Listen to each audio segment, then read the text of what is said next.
YouTube has, I guess, was informing me of some stuff. But welcome, guys. I don't ever go live on here. Welcome.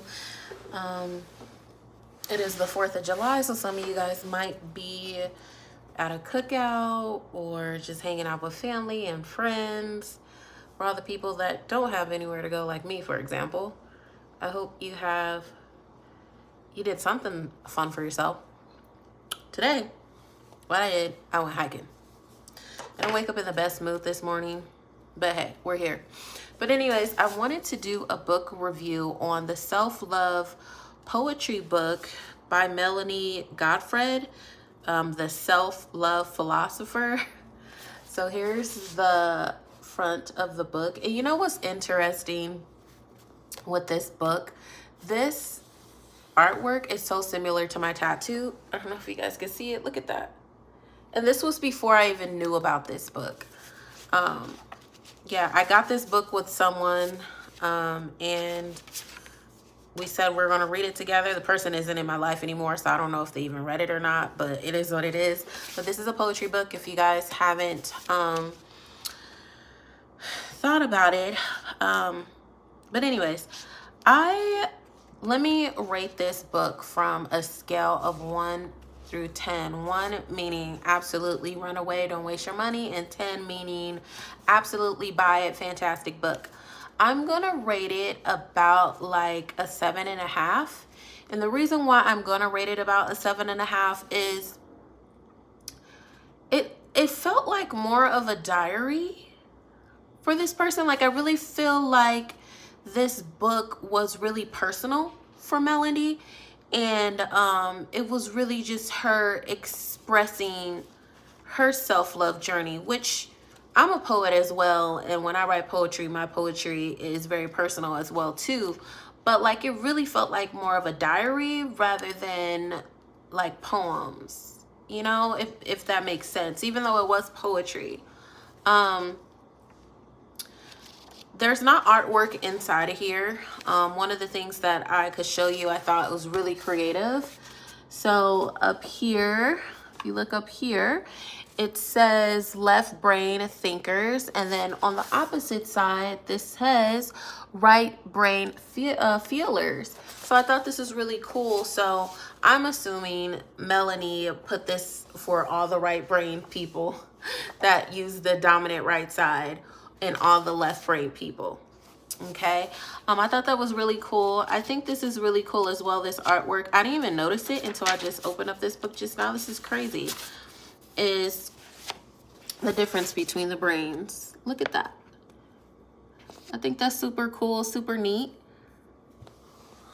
And I'm going to share a couple of poems that really stood out for me. I did tab quite a bit in here. So here we go.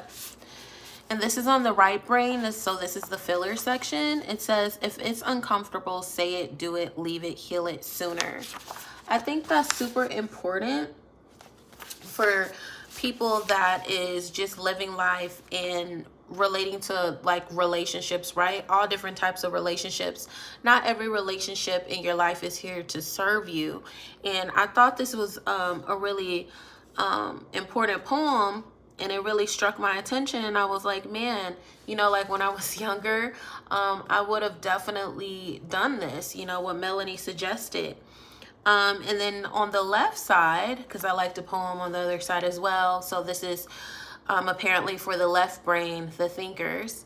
The thing you are avoiding is most likely the key to you fully claiming your worth. Go there.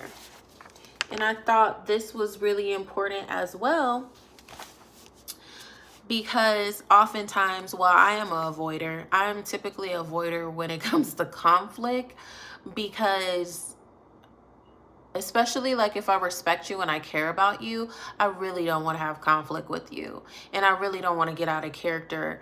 And it's more about like self-control and knowing, you know, when I can engage and when I can't engage. So I thought this was really important. You can't avoid everything, you know. It's worth you experiencing, you know, how you feel, and living through that and accepting that as your truth. That's very important. Let's read on. Maybe I'll, oh, this, because I just finished this book today. This when I was reading in the forest today. It says, if you love someone, tell them. If you're mad at someone, tell them. If you miss someone, tell them. If you're hurt by someone, tell them. If you're thinking about someone, tell them. If you need a break from someone, tell them. If you're proud of someone, tell them. If you need someone, tell them. And this is for the left brain, the thinkers. This was really important to me, because oftentimes, you know, I just learned, you know, just getting older and having different opportunities and different experiences, that not everyone is a vocal person. Not everyone has the strength to, you know, say how they feel and mean what they say. And the older I'm getting, the more I'm realizing that is really like uncommon. And I'm a very outspoken person. So you know, after a while being exposed to different environments and different people, I realized I was like, that is not common. Like what I do and me being confident and speaking up, like some people need people to speak for them. Some people need, you know, that advocate that's going to stand up for the collective. And it's really hard for them to really, you know, express how they feel, you know, especially around others. So yeah, I just want to encourage anyone that has a hard time speaking up, you know, try it, you know, speak up in a way that makes you feel comfortable, right?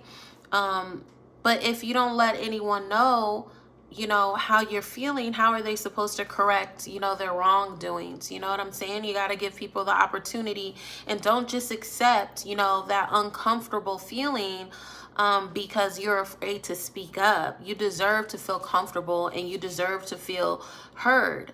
Okay? And I thought this was really eye-opening as well. It says, how can I be close to another if I am not close to myself? Self-love closes the gap between us. This is so important.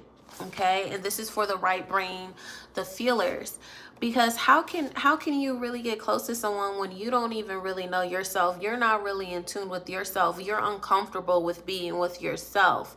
And I think you know, society collectively on a global scale, for the first time ever, you know, or on a major scale for like a long period of time, a lot of people had to really face themselves. And that's why people were going crazy during the pandemic and lockdown and quarantine and all of that, because they're so busy being on the go, or, you know, having other priorities or other people before them, that they didn't really know themselves. And a lot of people self-discovered themselves during COVID, and then a lot of people realized they didn't really like themselves, or people realized, oh my God, I didn't know this about myself. You know, they took it and they ran with it, and they became positive behind it.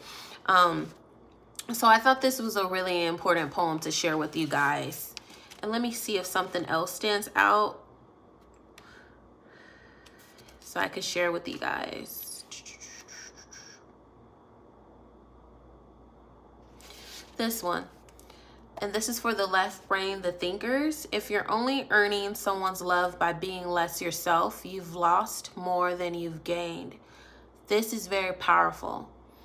The reason why I consider this poem to be very powerful is sometimes when you get in relationships, or maybe when you're in a point in your life when you're like, you know what, I just want to be in a relationship. I just want someone I could call mine. I just, you know, some people need to be in a relationship because they love being in love.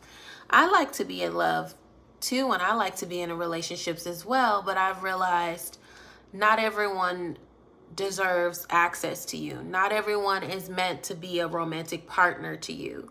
And you have to decipher and maneuver in those, you know, when those opportunities are presented to you.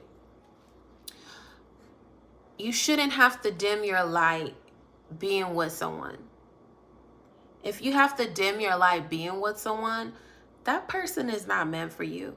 I don't care on what magnitude it is. I don't care if you think it's something super minor, because that is the first stone, the first little pebble, or the first little crack in your foundation, because it's going to be something else, and then something else, and then something else. So it's important for you to really be with someone that compliments you. Be with someone that could really grow with you. Be with someone that, you know, you guys have the same values and philosophies for the most part, you know. Someone that you are willing to compromise with. That's very important. But dimming your light and being less than who you are and changing yourself and morphing, you know, into catering this person that you're with, that is not a healthy relationship. And that essentially you're not going to be with that person for the long term. You could be with them for years and be miserable, but you won't be with, if you have self-esteem, and I mean that in a respectful manner. If you have self-esteem and like self-worth, that's why it's important with that poem I shared earlier about like the self-love. Like, how can you love someone else when you don't even know yourself and you don't love yourself? Like, that self-love component is very important, because if you truly love yourself, you will realize, hey, you know what? I hate that I have to, you know, break up with this person, or I have to remove this person out of my life, but I know I deserve more. And you have to be selfish in that sense. It doesn't mean that you don't love that person any less. It doesn't mean that that person isn't as important to you, but do that. That's very important. I can't stress that enough. So, yeah, but I think it's a good book. Maybe I'll check out some more of her work. This is my first time reading her work. So I'll tap in with you guys. I have plenty of books that I need to read. I need to catch up on that I started, that I put down. Then I get another book I started, then I put it down. So I have new books that I've purchased that I have not read yet.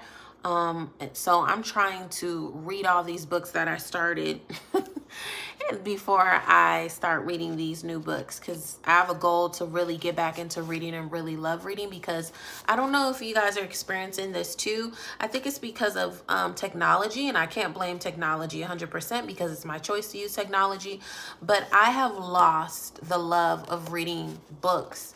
But I am still a person where I love technology to a certain extent, but I don't love it when it comes to reading books. I need the hard book. I need to feel it. I need to smell it.